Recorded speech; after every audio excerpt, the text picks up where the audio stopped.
ओम श्री साईनाथाय नमः। ओम श्री साईनाथाय नमः। ओम श्री साईनाथाय नमः। सभी साईं भक्तों को नमस्कार। कथा प्रारंभ करते हैं। पिछले भाग में आपको सुनाया था कि दासगणु धाणु गांव में, जो कि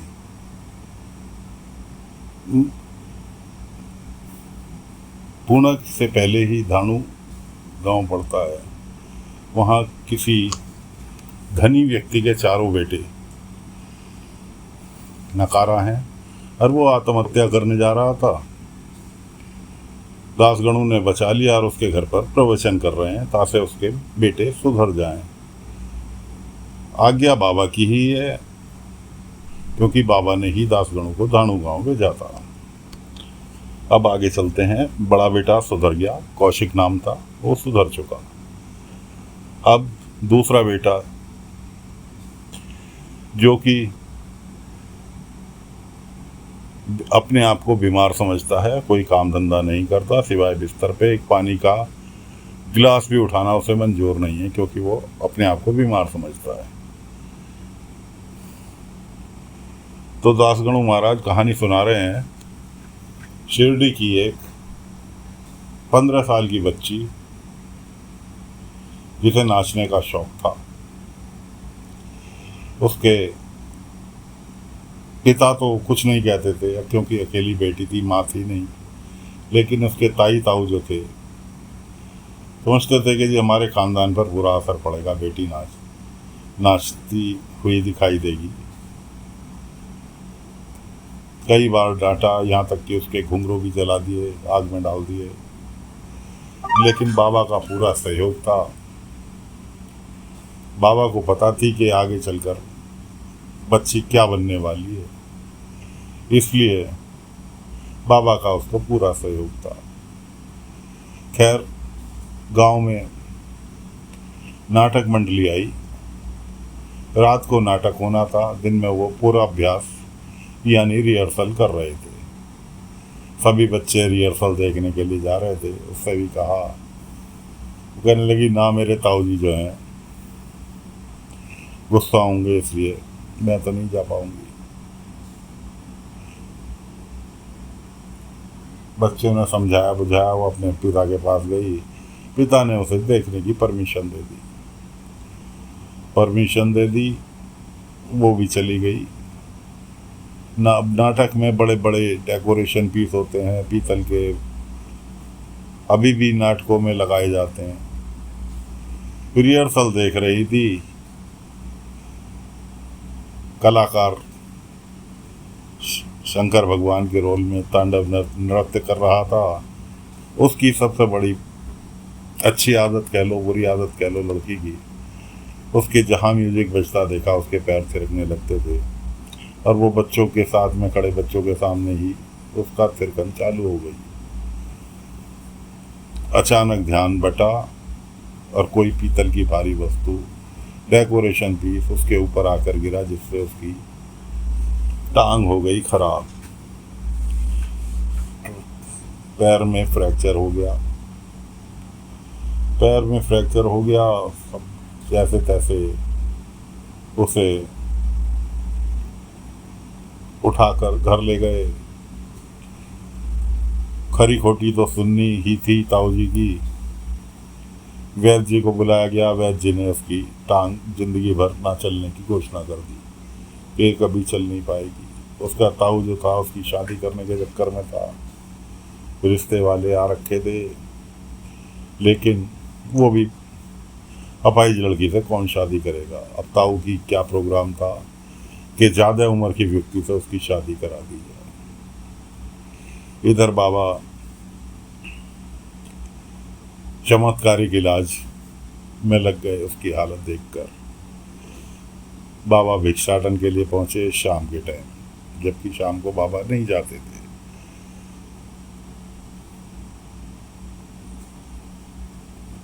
लड़की का पिता भिक्षा देने के लिए आया। बाबा ने कहा, नहीं, मुझे उसी के हाथ से भिक्षा चाहिए। कि साईं, वो तो छूट भी नहीं सकती, बाबा ने कहा सहारा तुम तो सहारा दे सकते हो ना। खैर जी, उसको जैसे तैसे करके दरवाजे तक ले आए। नाज देने चली भिक्षा में। बाबा ने कहा ना, मुझे आज अनाज नहीं चाहिए भिक्षा में, मुझे तो एक तेरा नृत्य देखना है भिक्षा में। वो कहने लगी साईं मैं तो ठीक से खड़ी भी नहीं हो पा रही, नृत्य करना तो बहुत दूर की चीज, शायद भविष्य में ना कर पाऊं।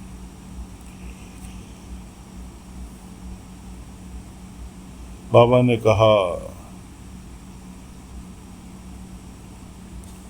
एक सिक्का दिया कि ये बरकत का सिक्का है, इसके दो पहलू होते हैं। ऐसे ही जिंदगी के दो पहलू हैं,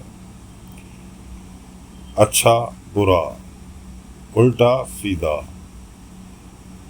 कि ये सब दिमाग की सोच है।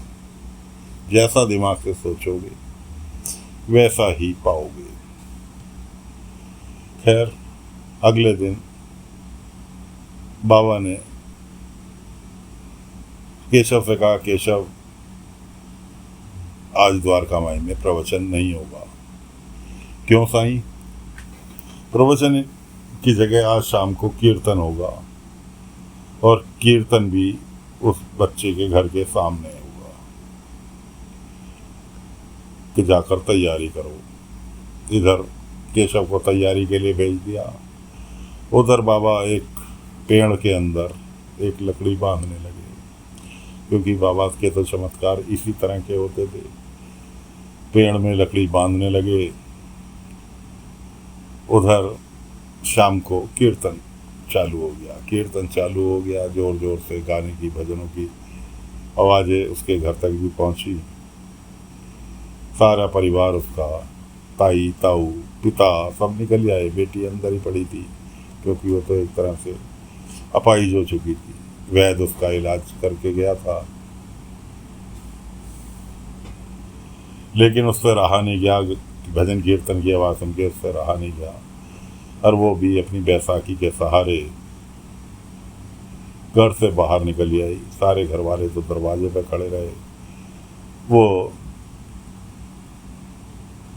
पहुंच गई बाबा के पास जहाँ कीर्तन हो रहा था। यहाँ तक कि उसकी बैसाखी भी गिर गई और वो अपने बल पे ही खड़ी हो गई जाकर।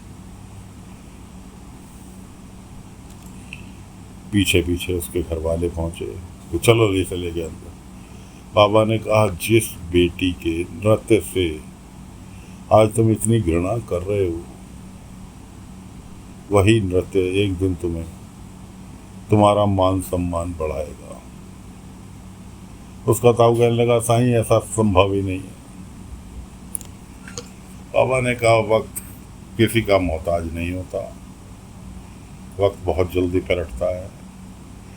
खैर बेटी को तो ले गए, लेकिन बेटी के मन में बाबा ने भावना भर दी कि उसे ठीक होना है, उसे अपने पैरों पर चलना है। इधर दासगणु महाराज कहानी सुना रहे थे, और असर कहानी सुनते सुनते उस व्यक्ति पर हो रहा था जो कि दूसरे नंबर का बेटा था उस धनी व्यक्ति का, जो कि हमेशा बीमार, अपने आप को बीमार घोषित करता था। उसके मन में इच्छा जाग रही थी कि मैं भी कर सकता हूँ, मैं भी स्वस्थ हो सकता हूँ। तो इस तरह से उसके मन में इच्छा जाग रही थी। तो साथियों, फिलहाल कथा काफ़ी लंबी है, फिलहाल यहाँ पर विराम दे रहे हैं। अगले अंक में आगे की कथा लेकर फिर हाजिर होंगे। तब तक के लिए आज्ञा दीजिए। ओम साई राम, ओम साई राम, ओम साई राम, ओम साई राम।